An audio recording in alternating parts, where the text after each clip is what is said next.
I actually take it as a strong force to continue representing my community. Today, right here in KREM 2 News at noon, we hear from the newest member of the Spokane City Council why her appointment is a first. That's coming up. Our temperatures have warmed up for this week as we'll see highs top 40 degrees more often than not.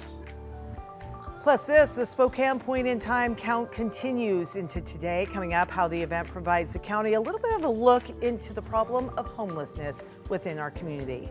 Hi everyone, so good to see you. Welcome to KREM 2 News at noon. I'm Laura Papetti, and we start today with continuing coverage.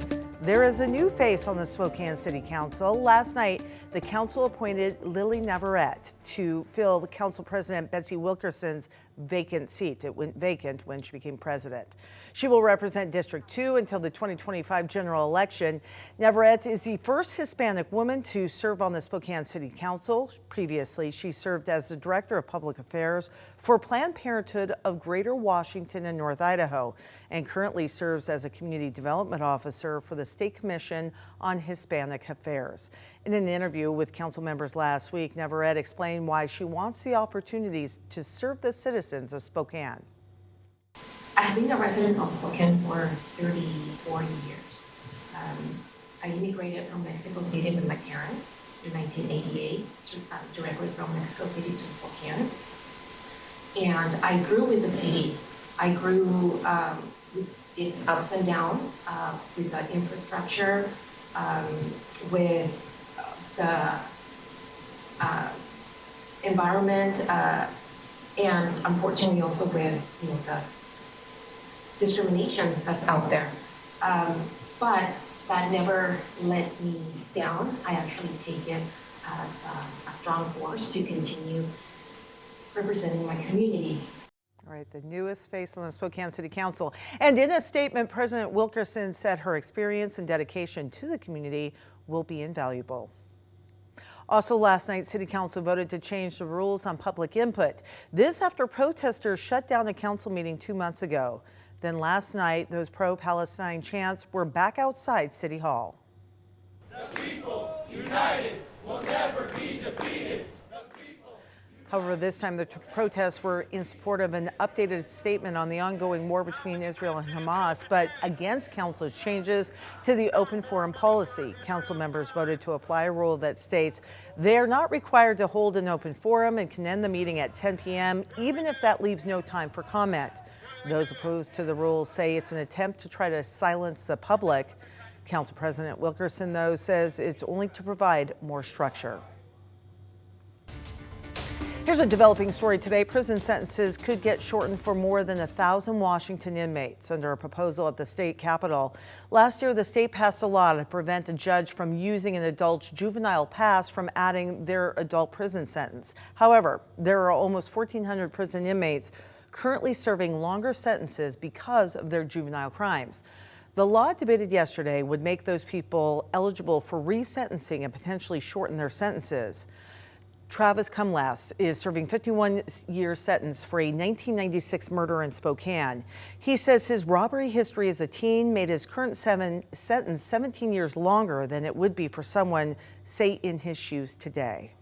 I'm curious how, if you also made an effort to meet with any of the crime victims that were associated with this to see how these crimes have affected their lives. So Spokane Representative Jenny Graham says the state's taken too many steps, she believes, recently to help criminals and inmates, and she says not nearly enough to help their victims and their families. Police did arrest a Seattle man in Pierce County for a murder in Spokane Valley. Spokane County deputies say Daryl Harris shot and killed 40-year-old Deshaun Crawford in February of last year. So there are some newly released documents, and KREM 2 uncovered them showing that Harris and Crawford got into an argument just hours before the shooting. Deputies also arrested another man, Dwayne Parks, for assisting Harris, they say, in the murder. Harris is now being held on a $1 million bond, and right now authorities have not said when Harris will be brought back to Spokane County to face charges. In other top stories, taking a look, at least 13 kids were taken to the hospital after a crash between a school bus and a pickup truck that happened in the Tri-Cities area. This happened about 20 miles outside of Vantage. The man driving the pickup truck was taken to the hospital with serious injuries. And take a look at this picture if you're not focused on the screen. It's pretty dramatic. We don't know the conditions of the kids. However, we have been told none of their injuries are considered life-threatening. And investigators identified the remains of the last known victim of Gary Ridgway. He was also known as the Green River Killer. They have confirmed that the remains, known as Bones 20, are Tammy Lilly's. Her remains were found back in 2003. However, police were unable to identify the bones at the time. Ridgway confessed to the killing of 48 people. He confessed in 2003. There is new data coming in from the U.S. Census Bureau ranking Washington the 4th most expensive state for groceries. It shows the average household without children spends about $270 a week on groceries. But in Washington state, that number is $287. All right, let's take a break from the headlines right now, and there's a whole lot going on out there. The inland Northwest saw so much wild weather over the past week. We started with bitter cold temperatures and then heavy snowfall. Then we had that freezing rain.